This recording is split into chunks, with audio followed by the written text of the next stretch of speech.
আচলতে ঘটনাটো হ'ল ইয়াত মই জানিব পৰা মতে আজিহে গম পাইছোঁ। আজি 2 দিন না 3 দিনৰ কথা।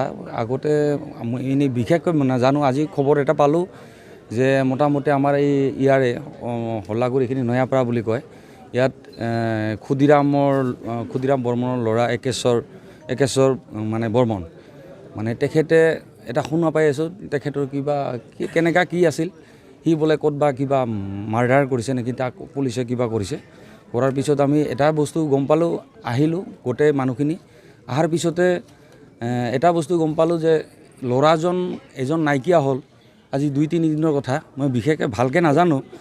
2-3 দিনৰ পৰা ল'ৰাজন নাছিল, ঘৰত আছিল যদিও ঘৰৰ পৰা ৰাতি ফোন কৰি মাতি অনা হৈছিল ল'ৰাজনক। ল'ৰাজন ঘৰৰ মা দেউতা আছিল, তেখেতসকলৰ যেতিয়া নেকি নিৰুদ্দিশ হোৱাৰ পিছতে মা দেউতাৰ কিবা এটা হেৰি হ'ল, তাৰপিছত সন্দেহ কৰিলে হয়তো আগতে তেনেধৰণৰ ইহঁতৰ লগত কিবা এটা ৰিলেশ্যনশ্বিপত কেনেকুৱা কি আছিল সেইখিনিও মই ভালকৈ নাজানো।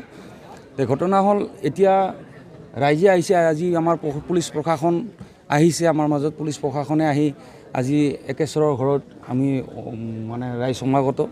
এতিয়া আমি জানিব পাৰিছোঁ যে একেশ্বৰে তেখেতক মানে হত্যা কৰিছে, ক'ত হত্যা কৰি ক'ত কি কৰি ৰাখিছে সেই বস্তুখিনি আমি গম পাইছোঁ।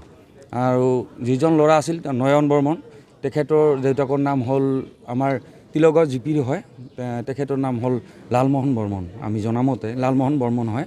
আৰু তেখেতৰ কিবা নিজা লিখিত নাম আছে নেকি সেইটো মই নাজানো। আমি প্ৰেম জড়িত এতিয়া ৰাইজৰ ফালৰ পৰা যিখিনি আমি শুনি আছোঁ বা কিবা প্ৰেমজনিত কিবা আমিতো বিশেষকৈ নাজানো, কিন্তু তেখেতে সেই ধৰণৰ ক্ষেত্ৰতে হয়তো তাক মানে এনেকুৱা কিবা এটা কৰা বুলি আমি মানে ৰাইজে সন্দেহ প্ৰকাশ কৰিছোঁ। আৰু এইখিনি বস্তু হ'ল কি, তেখেতৰ যিজন মানে মাইকী যিজন আছিল, সি আচলতে বাহিৰত কাম কৰে, সেইফালে